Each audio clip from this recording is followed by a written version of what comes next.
2024 at lalong mas magiging matindi pa ang labanan pagdating po sa ating mga scooter in 150cc segment.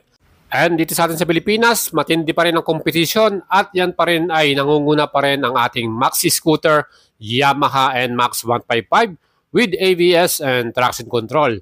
And ngayong 2024, makakita ba tayo ng mas magandang update at improvement dito po sa ating NMAX 155? And lahat ng mga brand ay nagka-catch up para mahigitan pa at matapatan itong ating NMAX ABS. Especially itong ating bagong-bagong labas po ng Kymco Motors Philippines. Yan po ang ating urban adventure Kymco Dink R150. Aba mga idols, pagdating po sa kanyang specs and features, napaka-solid din itong ating bagong scooter na ito from Kymco. And ito nga, isa-isahin po natin lahat dyan at kayo na po makapag-decide mga idols kung ano po yung mas pipiliin nyo sa dalawa, itong ating NMAX 155 or itong ating Kymco Dink R150. Well, pagdating naman sa presyo, hindi rin sila nagkakalayo. Pero pagdating sa features, ginalingan po ng Kymco Motors Philippines at mas hinigitan pa itong ating NMAX 155 ABS. Pagdating po sa mga features yan. Well mga idols, tara samanin nyo ako at bibigyan natin kayo ng comparison head-to-head nitong dalawang scooter na to. Ano po ba ang mas magiging kursunatan ninyo? Pagdating sa design at style, anong model ang mas pasok sa taste mo mga idols? At itong ating NMAX 155 ABS, ngayon po ang SRP niyan ay 152,900. Pagdating naman sa ating installment, ang down payment niyan is 26,800. 24 months monthly payment is 8,826. 36 months, 6,987. At meron din tayong rebate na 200 pesos pag maaga tayo magbayad. Kaya mga idols, abahabol na kayo habang mura pa itong ating NMAX ABS with Y-Connect. And para naman sa presyo ng ating bagong Kymco Dink R150, ang kanyang SRP ay 152,900. Ngayon po, meron siyang introductory price, 149,900 na lang. At kung gusto na installment, ang down payment ito ay 22,485. 36 months to pay ay 6,687. Rebate din ito ay 200 pesos mga idol. So makapansin natin, mas mura po itong ating Dink R150. At ang intro price na yan until January 31, 2024 mga idol. So meron pa tayong isang buwan para makabili ng mas mura itong ating Dink R150 mga idols. Siyempre mga idols, magkaroon tayo ng comparison sa kanilang specs and features. Siyempre itong ating NMAX ABS ay meron din tayong Y-Connect version at ang ating engine specs ito. Meron tong total displacement 155cc, 4-stroke single cylinder, single overhead camshaft, 4 valves, liquid cooling, electronic fuel injection, at naka-CVT to via electric. Max power, 15.2 HP, at maximum torque, 13.9 Newton meters. Ang ating naman compression ratio ay 11.6 by 1, at ating bore by stroke, 58 by 58.7 mm. And pagdating naman sa top speed ng ating NMAX, 120 to 125 km per hour. Depende din po sa rider yan kung gaano kayo kabigat at gaano kayo magpatakbo. No? Para naman sa ating Kymco Dink R, ang ating namang engine specs nito, 150cc, 4-stroke single cylinder, single overhead camshaft, 4 valves, liquid cooling, CVT transmission, at ang kagandahan dito, naka-maxi type yung kanyang radiator. Max power, 15 HP, at maximum torque, 13.2 Newton meters. So titingnan nyo ang ating specs, halos hindi sila nagkakalayo ni NMAX. Compression ratio, 11.3 by 1, bore by stroke, 59 by 54.5 mm. Ating namang average top speed, 120 km per hour. Again, pwede pang tumaas yan. Depende po sa riders yan. At syempre, pagdating naman sa ating NMAX 155 mga idol, yung ating namang chassis, ang ating front suspension para dito, iyan po ay naka-telescopic forks mga idol. Syempre sana mas maganda kung i-update to ng NMAX. Gawin nila sanang inverted, yung upside down forks sana para mas maganda ang laruan itong ating front suspension, hindi matagtag. At itong ating rear suspension naman, yan naman po ay gumamit ng dual shock absorber. And yun nga, isa rin sana i-upgrade dito, maging sub-tank na rin, meron siyang tangke sa likuran at adjustable. Ang ating namang stopping power, 230mm disc ang kanyang nilagay, 1 piston caliper, at equipped to ng ABS, anti-lock braking system. Same sa ating likuran, 230mm disc din, 1 piston caliper at with ABS. Siyempre itong ating NMAX, meron tong equipped din na traction control system. Solid na solid yung ating safety features. Sa ating namang mga wheels, yan po yung naka-alloy cast wheel. Ang sukat sa harapan, 110/70 by 13. IRC tire at tubeless po ito. Sa likod naman ng sukat, 130/70 by 13 inch. So medyo wide din yung tires natin sa likuran. And sa atin namang sukat ng ating NMAX, ang wheelbase 1,340 mm mga idol. May kalakihan din yan at mataba. At syempre, pagdating naman sa ating ground clearance, yan naman po ay 125 mm. Aba, medyo okay na rin yan mga idols. Ano? Well, para naman sa ating total weight, ang curve weight po ng NMAX ay 131 kilograms mga idol. Syempre pa yung ating upuan, one-piece seat yan at medyo makapal din yung foam nito. Ang ating namang seat height, aba, 765 mm ang sukat. Perfect yan sa mga average Filipino rider. Talagang kayang-kaya nyong i-ride ito. And for added convenience, meron din tayong napakalaking luggage compartment dito sa ating NMAX mga idol. Yung mga essentials natin, madadala natin yung mga raincoat. At pagdating sa ating fuel capacity, yan po, ay meron total na 7.1 liters at fuel consumption naman is 42 km per liter. Yan po yung kanyang mga average mga idol. Siyempre meron tayong smart keyless system, katabi na yan ng bukasan ng ating upuan at nung tong ating fuel cap mga idols. Again, napakagandang convenient para sa rider yan. Well, meron din tayong equipped na socket charger. Kailangan natin ng adapter para may charge natin yung ating smartphone para dito. Well, meron din tayo ditong small compartment with cover. Pwede natin ilagay yung mga small things natin. Kung may mga dala-dala tayo na dapat hindi mabasa. Plus, ang ganda rin ng ating riding position dito sa ating NMAX. Talagang relax tayo dyan at hindi tayo stress.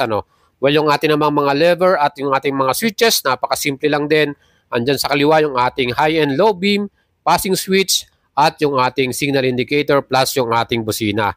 Sa right side naman, meron tayo dyan na stop and start system. Makakatipid tayo lalo sa ating gas consumption. At meron din tayong equipped na hazard light mga idol.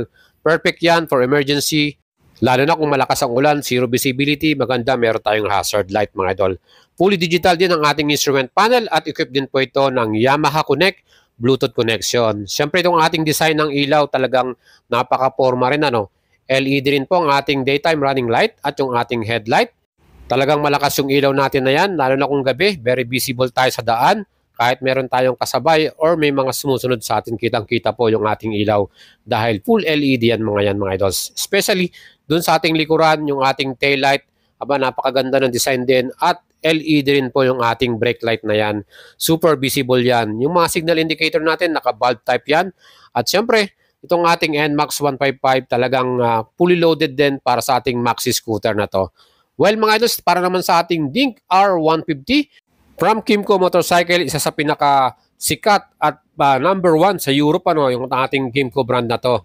Well, para sa ating front suspension, yung ating chassis, yan po ay naka-telescopic forks mga idol.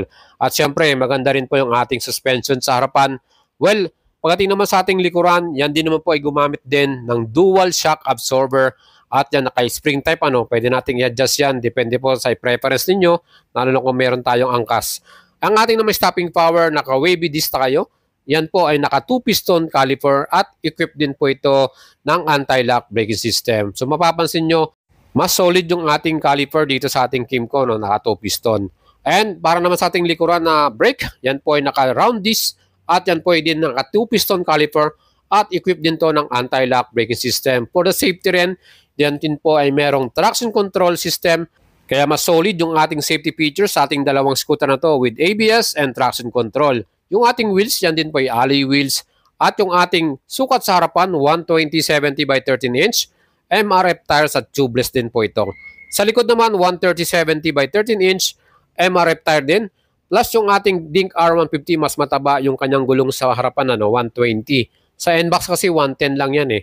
At yung ating namang wheelbase, 1,374 mm. So mas malaking tignan itong ating Dink R. Ground clearance naman, mas mataas to, 135 mm versus NMAX sa 125 And para naman sa ating upuan, one piece din ito, napakapal ng kanyang foam, talagang komportable tayo kahit may angkas. Ang sukat naman ng seat height, 783 mm. So mas mataas po ang ating seat height dito po sa ating Dink R150. Well, malaki din yung ating luggage compartment. At sabi ko nga sa inyo, meron din tayong keyless system para dito sa ating Dink R. Meron din siyang background light na kulay blue. Kitang-kita mo lalo na sa gabi yan. At katabi na rin yan yung small compartment na may cover. Siyempre, pwede natin ilagay dyan yung ating mga small things yung mga hindi dapat mabasa. And itong ating Dink R, meron din itong equipped na USB ready charging socket. So, hindi mo na kailangang bumili ng adapter. So mas advantage at mas convenient. Nandyan po sa may pinakagitna ng ating handlebar. And another convenient, itong ating fuel cup, nandyan po sa may left side. Pwede nyo buksan yan dun sa ating keyless. May capacity ng 10.7 liters mga idol. Napakadami nating gas dito. At fuel consumption na 40 km per liter. So mas marami tayong kargang gas dito mga idols, 10.7 versus NMAX na 7.1.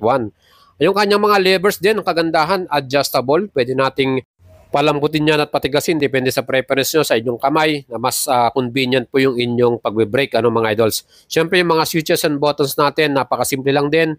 Yung ating high and low beam, yung ating signal indicator, at yung ating busina mga idols dito sa left side.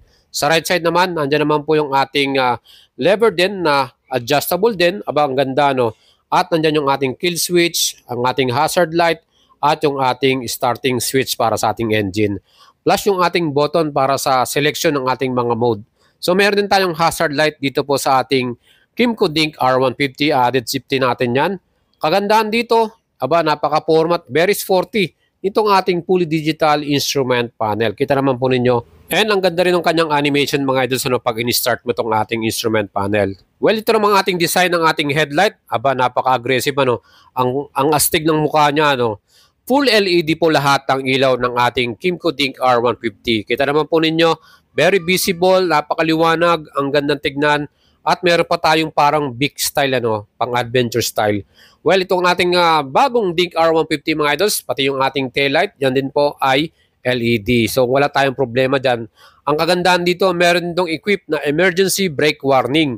Habang tumatakbo tayo at bigla tayo nag-brake, yan po ay mag-hazard light at magbibigay ng warning sa nakasunod sa atin. Another safety features para dito sa ating Kymco Dink R150 mga idols. Again, introductory price ito, 149,900 until January 31, 2024. At itong ating NMAX naman, meron silang bagong presyo ngayong January.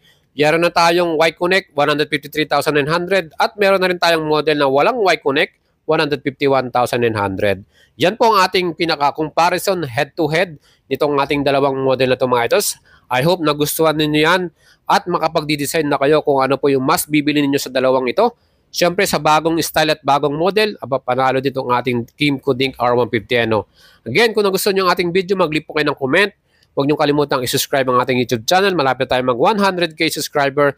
Salamat po sa inyo laging suporta at follow nyo ako sa ating FB page. Ride safe po lagi sa inyo mga idols. Happy New Year!